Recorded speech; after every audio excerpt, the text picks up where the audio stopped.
ഓം ശാന്തി 28-2-2023 പ്രഭാതമുരളി.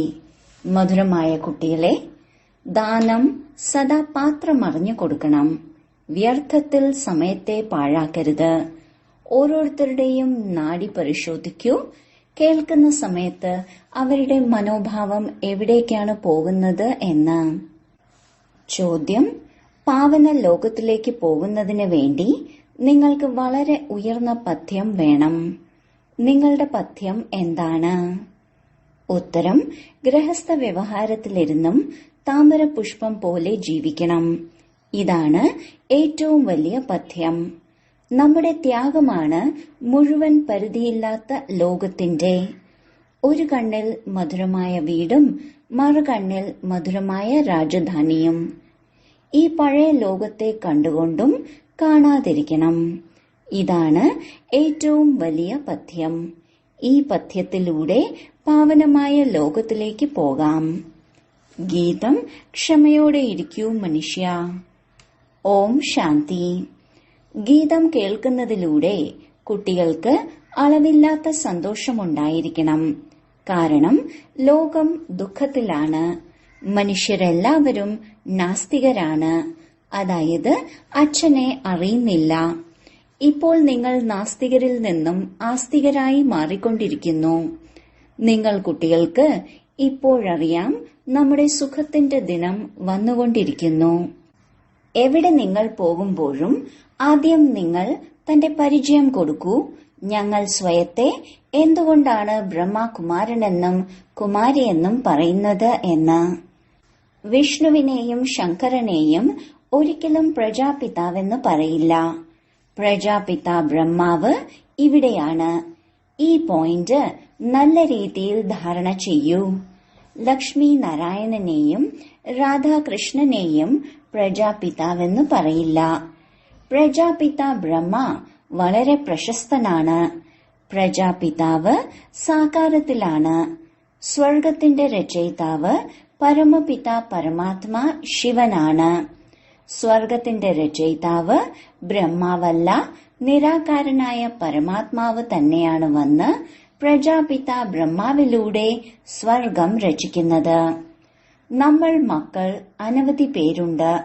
ആത്മാക്കളെല്ലാവരും പരമപിതാവായ ശിവന്റെ സന്താനങ്ങളാണ്. മനസ്സിലാക്കി കൊടുക്കാൻ വളരെ നല്ല യുക്തി വേണം. പറയൂ, ഞങ്ങളെ ഭഗവാൻ രാജയോഗം പഠിപ്പിക്കുകയാണ്. ബ്രഹ്മാവിലൂടെ സൃഷ്ടിയുടെ ആദി മധ്യ അന്ത്യത്തിന്റെ രഹസ്യം മനസ്സിലാക്കി തരികയാണ്. ആദ്യം ഈ ബ്രഹ്മാവാണ് കേൾക്കുന്നത്. ജഗദംബയും കേൾക്കുന്നുണ്ട്. നമ്മൾ BK ആണ്. മഹിമയുണ്ടല്ലോ. ഒരു കന്യ 21 കുലത്തെ ഉദ്ധരിക്കും, 21 ജന്മങ്ങളിലേക്ക് സുഖം കൊടുക്കും എന്ന്. ഞങ്ങൾ പരമപിത പരമാത്മാവിലൂടെ 21 ജന്മങ്ങളിലേക്ക് സത്യയുഗത്തിലേക്കും ത്രേതായുഗത്തിലേക്കും സുഖം പ്രാപ്തമാക്കാൻ സമ്പത്തെടുക്കുകയാണ്. സത്യത്രേതായുഗത്തിൽ ഭാരതം സദാ സുഖത്തിലായിരുന്നു. പവിത്രതയും ഉണ്ടായിരുന്നു. ഇത് നമ്മുടെ പിതാവാണ്. ഇത് ബ്രഹ്മ ബാബയാണ്. ഇപ്പോൾ ഇത്രയും കുട്ടികളുണ്ട്. പക്ഷെ ഒരു ചിന്തയുമില്ല. എത്ര കുട്ടികളാണുള്ളത്? നമ്മളെ ബ്രഹ്മ ബാബയിലൂടെ ശിവബാബ രാജയോഗം പഠിപ്പിക്കുകയാണ്. പരിധിയില്ലാത്ത ബാബയിൽ നിന്നും സമ്പത്ത് ലഭിക്കുകയാണ്. മുഴുവൻ ലോകവും പതീതമാണ്. ലോകത്തെ പാവനമാക്കി മാറ്റുന്നത് ഒരു ബാബയാണ്. പഴയ ലോകത്തെ മാറ്റുന്ന സ്വർഗത്തിന്റെ രചയിതാവ് സദ്ഗുരു, സർവർക്കും സദ്ഗതി ദാതാവ് ഒരു ബാബ മാത്രമാണ്. പുതിയ ലോകം ലക്ഷ്മി നാരായണന്റെ രാജ്യമാണ്. ഭാരതത്തിൽ ദേവീ ദേവതകളുടെ രാജ്യം ഉണ്ടായിരുന്നു. ദേവതകൾ 84 ജന്മങ്ങൾ എടുക്കുന്നു. വർണ്ണങ്ങളെക്കുറിച്ചും പറഞ്ഞു കൊടുക്കണം. സമയം ആദ്യം തന്നെ ചോദിക്കണം. പറയൂ, ഈ കാര്യത്തെ മനസ്സിൽ വെച്ച് നല്ല രീതിയിൽ കേൾക്കൂ. ബുദ്ധിയെ അലയാൻ അനുവദിക്കരുത്. പറയണം, സഹോദരീ സഹോദര, നിങ്ങളെല്ലാവരും വാസ്തവത്തിൽ ശിവന്റെ സന്താനങ്ങളാണ്. പ്രജാപിത ബ്രഹ്മാവ് മുഴുവൻ മാനവരാശിയുടെയും ഹെഡ് ആകുന്നു. ഞങ്ങൾ ബ്രഹ്മമുഖ വംശാവലി ബ്രാഹ്മണർ ബാബയിൽ നിന്ന് സമ്പത്ത് എടുത്തുകൊണ്ടിരിക്കുകയാണ്. യോഗബലത്തിലൂടെ വിശ്വത്തിന്റെ രാജ്യഭാഗ്യം പ്രാപ്തമാകുന്നു, ബാഹുബലത്തിലൂടെയല്ല. ഞങ്ങൾ വീടുപേക്ഷിക്കുന്നില്ല, ഞങ്ങൾ തന്റെ വീട്ടിൽ തന്നെയാണ് ഇരിക്കുന്നത്. ഇത് വിദ്യാലയമാണ് മനുഷ്യനിൽ നിന്ന് ദേവതയായി മാറാൻ.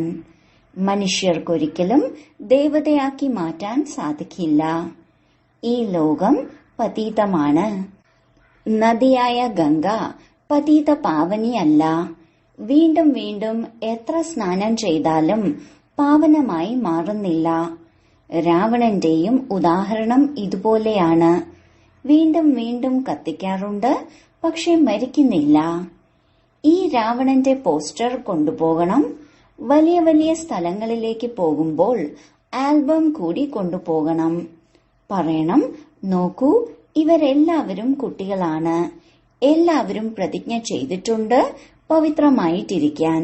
വാസ്തവത്തിൽ എല്ലാവരും ബ്രഹ്മാവിന്റെ കുട്ടികളാണ്. പ്രജാപിത ബ്രഹ്മാവ് മാനവരാശിയുടെ ഹെഡാണ്. ഈ സമയം പ്രാക്ടിക്കൽ ഞങ്ങൾ എല്ലാവരും ബ്രഹ്മകുമാരന്മാരും കുമാരിമാരുമാണ്. നിങ്ങളുമാണ്, പക്ഷെ നിങ്ങൾക്കറിയില്ല. ഇപ്പോൾ ലോകത്തിൽ ആരും സത്യമായ ബ്രാഹ്മണനില്ല. സത്യമായ ബ്രാഹ്മണൻ നമ്മളാണ്. രാജ്യം നേടുന്നതും നമ്മളാണ്. ഇത് ബ്രാഹ്മണരുടെ വംശമാണ്. ബ്രാഹ്മണരാണ് കുടുമി. കുട്ടികൾക്ക് മനസ്സിലാക്കി തരികയാണ്, കൃഷ്ണൻ പൂർണമായും 84 ജന്മങ്ങൾ എടുക്കുന്നുണ്ട്. 84 ജന്മങ്ങൾ പൂർത്തിയാക്കുമ്പോൾ വീണ്ടും ദേവതയായി മാറും. ആരാണ് ആക്കി തീർക്കുന്നത്? ബാബയാണ്. ബാബയിൽ നിന്ന് വീണ്ടും രാജയോഗം പഠിച്ചുകൊണ്ടിരിക്കുകയാണ്. ബാബയുടെ മഹിമയാണ് ഏക് ഓംകാർ. ബാബ നിരാകാരനാണ്, നിരഹങ്കാരിയാണ്. ബാബയ്ക്കും വന്ന് സർവീസ് ചെയ്യേണ്ടി വരുന്നു. പതിത ലോകത്തിലേക്കും പതിത ശരീരത്തിലേക്കും വരേണ്ടി വരുന്നു. ഇപ്പോൾ വീണ്ടും അതേ ഗീത എപ്പിസോഡ് ആവർത്തിച്ചുകൊണ്ടിരിക്കുകയാണ്. മഹാഭാരത യുദ്ധം ഉണ്ടായിരുന്നു. എല്ലാവരും കൊതുകിൻ കൂട്ടത്തെ പോലെ പോയിട്ടുണ്ടായിരുന്നു. ഇപ്പോൾ വീണ്ടും അതേ സമയമാണ്. പരമപിത പരമാത്മാ ശിവഭഗവാനുവാച ബാബയാണ് രചയിതാവ്. സ്വർഗത്തിൽ ലക്ഷ്മി നാരായണന്റെ രാജ്യം ഉണ്ടായിരുന്നു. സൃഷ്ടിയെ സതോപ്രധാനമാക്കി മാറ്റേണ്ടത് ബാബയുടെ കർത്തവ്യമാണ്. ഞങ്ങൾ ഭഗവാനെയാണ് പിതാവെന്ന് പറയുന്നത്. ബാബ വരുന്നത് തീർച്ചയായും ശിവരാത്രിയിലാകുന്നു. ഇതിന്റെ അർത്ഥവും പറഞ്ഞു കൊടുക്കണം. പോയിന്റുകൾ നോട്ട് ചെയ്ത് ധാരണ ചെയ്യണം. പോയിന്റുകൾ ബുദ്ധിയിലുണ്ടായിരിക്കണം. കുമാരിമാരുടെ ബുദ്ധി വളരെ നല്ലതായിരിക്കും. കുമാരിമാരുടെ കാലുകൾ കഴുകാറുണ്ട്. കുമാരന്മാരും കുമാരിമാരും രണ്ടുപേരും പവിത്രമാണ്. എന്നിട്ടും കുമാരിമാരുടെ പേരിന് എന്തുകൊണ്ടാണ് മഹിമ? കന്യക 21 കുലത്തെ ഉദ്ധരിക്കുന്നു. അതുകൊണ്ടാണ് മഹിമയുള്ളത്. ഞങ്ങൾ ഭാരതത്തിന്റെ ആത്മീയ സേവനം ചെയ്യുന്നു. ഞങ്ങളുടെ ഉസ്താദ് സഹായിക്കുന്നവൻ പരമപിത പരമാത്മാ ശിവനാണ്. ഞങ്ങൾ പരമാത്മാവിൽ നിന്നും യോഗബലത്തിലൂടെ ശക്തിയെടുക്കുന്നു. ഇതിലൂടെ 21 ജന്മങ്ങളിലേക്ക് സദാ ആരോഗ്യമുള്ളവരായി മാറുന്നു. ഇത് ഗ്യാരണ്ടിയാണ്. കലിയുഗത്തിൽ എല്ലാവരും രോഗിയാണ്. ആയുസ്സും കുറവാണ്. സത്യയുഗത്തിൽ ഇത്രയും വലിയ ആയുസ്സുള്ളവർ എവിടെ പോയി? ഈ രാജയോഗത്തിലൂടെയാണ് ഇത്രയും നീണ്ട ആയുസ്സുള്ളവരായി മാറുന്നത്. സത്യയുഗത്തിൽ അകാല മൃത്യു ഇല്ല. ഒരു ശരീരം ഉപേക്ഷിച്ച് മറ്റൊന്നെടുക്കുന്നു. ഇത് പഴയ വസ്ത്രമാണ്. ശിവബാബയുടെ ഓർമ്മയിലിരുന്ന് ഈ ദേഹസഹിതം ദേഹത്തിന്റെ എല്ലാ സംബന്ധങ്ങളെയും മറക്കണം. ബുദ്ധിയിലൂടെ നമ്മൾ പരിധിയില്ലാത്ത ത്യാഗം ചെയ്യണം. നമ്മുടേത് ബുദ്ധിയോഗത്തിന്റെ ആത്മീയ യാത്രയാണ്. ഭൗതികമായ യാത്ര മനുഷ്യനാണ് പഠിപ്പിക്കുന്നത്. ബുദ്ധിയുടെ യാത്ര ബാബയ്ക്കല്ലാതെ മറ്റാർക്കും പഠിപ്പിക്കാൻ കഴിയില്ല. രാജയോഗം പഠിക്കുന്നവരാണ് സ്വർഗത്തിലേക്ക് വരിക. ഇപ്പോൾ വീണ്ടും തൈകൾ നട്ടുപിടിപ്പിച്ചുകൊണ്ടിരിക്കുകയാണ്. നമ്മൾ എല്ലാവരും ബാബയുടെ കുട്ടികളാണ്. നാം കുട്ടികൾക്ക് ശിവബാബയിൽ നിന്ന് സമ്പത്ത് ലഭിക്കുന്നു. ഈ ദാതയും ശിവബാബയിൽ നിന്ന് സമ്പത്തെടുക്കുന്നു. താങ്കളും പരിധിയില്ലാത്ത ബാബയിൽ നിന്ന് സമ്പത്തെടുക്കൂ. ഇത് വലിയ ഹോസ്പിറ്റലാണ്. ഞങ്ങൾ 21 ജന്മങ്ങളിലേക്ക് ഒരിക്കലും രോഗിയായി മാറില്ല. ഞങ്ങൾ ഭാരതത്തിന്റെ സത്യമായ സേവനം ചെയ്തുകൊണ്ടിരിക്കുകയാണ്.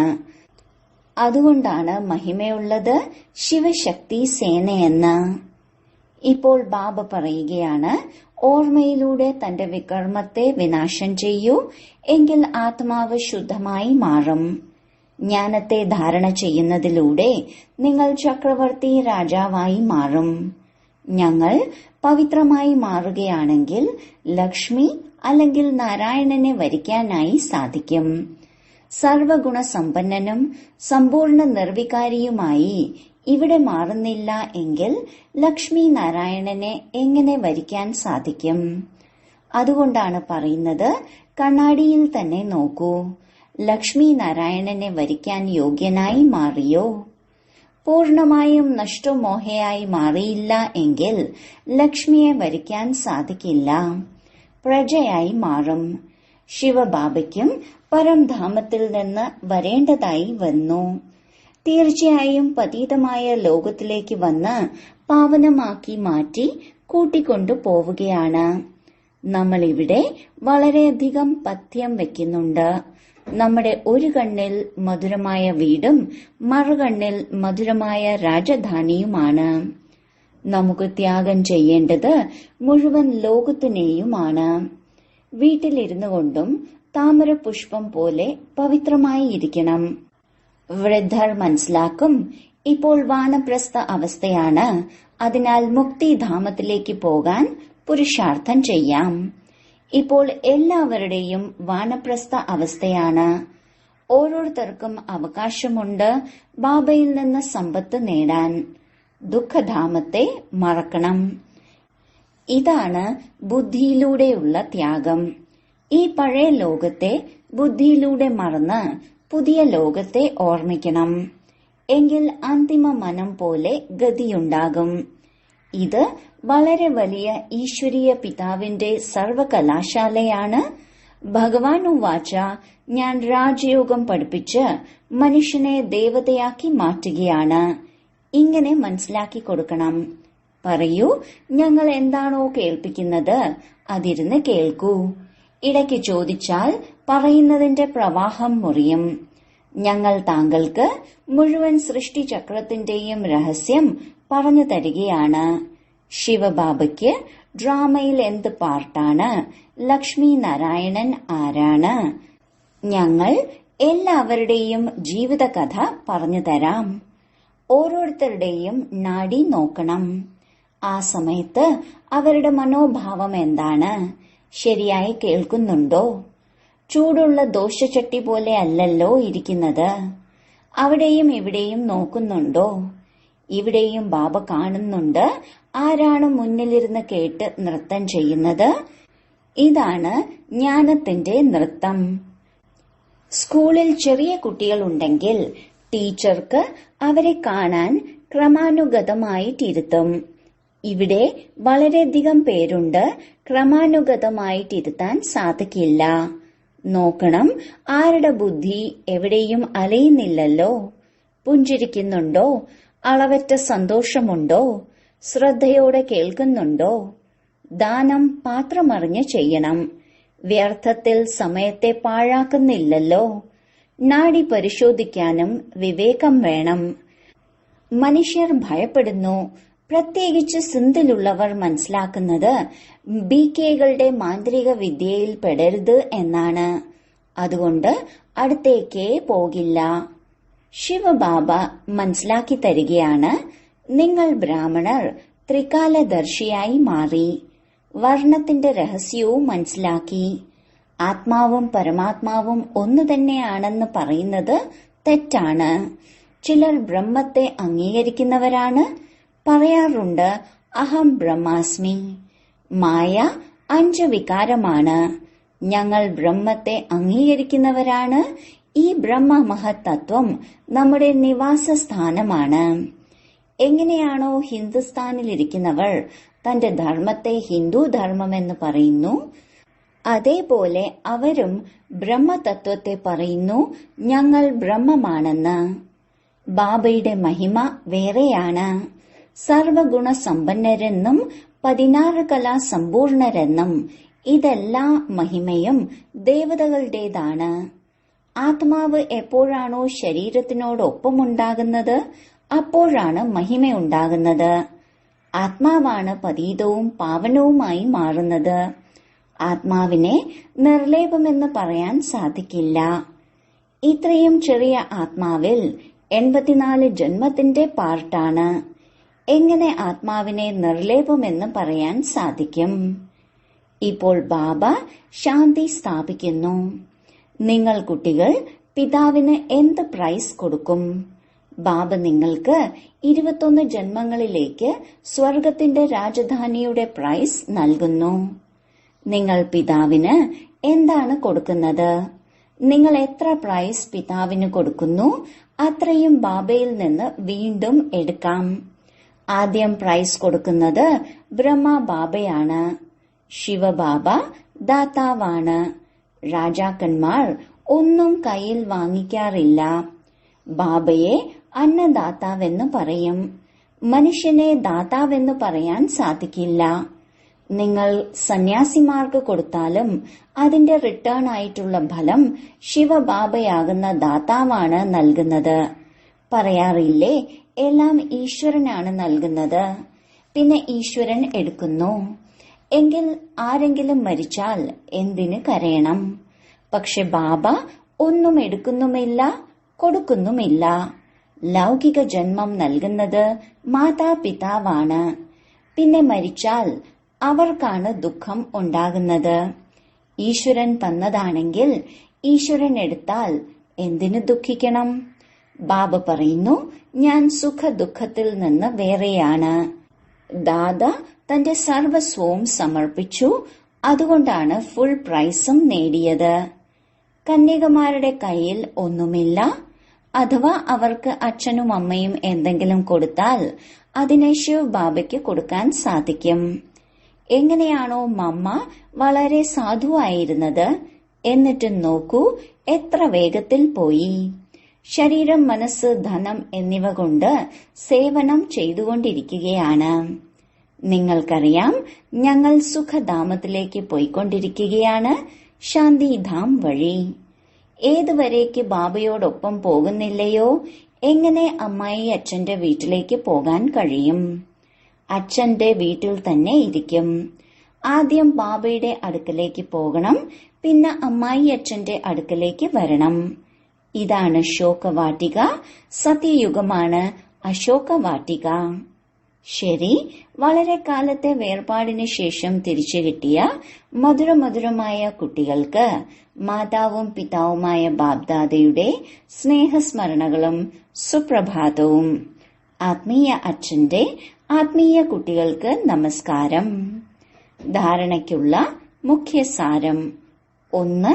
ഈ വാനപ്രസ്ഥ അവസ്ഥയിൽ മധുരമായ വീടിനെയും മധുരമായ രാജധാനിയെയും ഓർമ്മിക്കുന്നതിനു വേണ്ടി ബുദ്ധി കൊണ്ട് എല്ലാം മറക്കണം. പൂർണമായും നഷ്ടമോഹയായി മാറണം. 2. ബുദ്ധിയോഗത്തിലൂടെ പരിധിയില്ലാത്ത ത്യാഗം ചെയ്ത് ആത്മീയ യാത്ര ചെയ്യണം. ശ്രീമത്തിലൂടെ പവിത്രമായി മാറി ഭാരതത്തിന്റെ സത്യമായ സേവനം ചെയ്യണം. വരദാനം: ശ്രേഷ്ഠ കർമ്മമാകുന്ന കൊമ്പിൽ കുടുങ്ങുന്നതിനു പകരം പറക്കുന്ന പക്ഷിയാകുന്ന ഹീറോ പാട്ടുധാരിയായി ഭവിക്കൂ.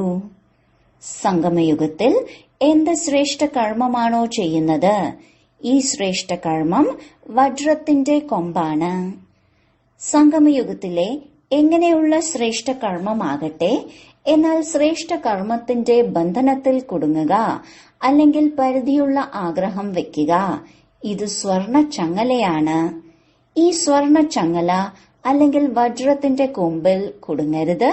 എന്തുകൊണ്ടെന്നാൽ ബന്ധനം ബന്ധനം തന്നെയാണ്. അതുകൊണ്ട് ബാബ്ദാദ എല്ലാ പറക്കുന്ന പക്ഷികൾക്കും സ്മൃതി നൽകുകയാണ്. സർവബന്ധനങ്ങൾ അർത്ഥം പരിധികളെ മറികടന്ന് ഹീറോ പാർട്ടുധാരിയായി ഭവിക്കൂ. സ്ലോഗൻ: ഉള്ളിലെ അവസ്ഥയുടെ കണ്ണാടി മുഖമാണ്. മുഖം ഒരിക്കലും വാടിയതാകരുത്, സന്തോഷത്തിന്റേതാകണം. ഓം ശാന്തി.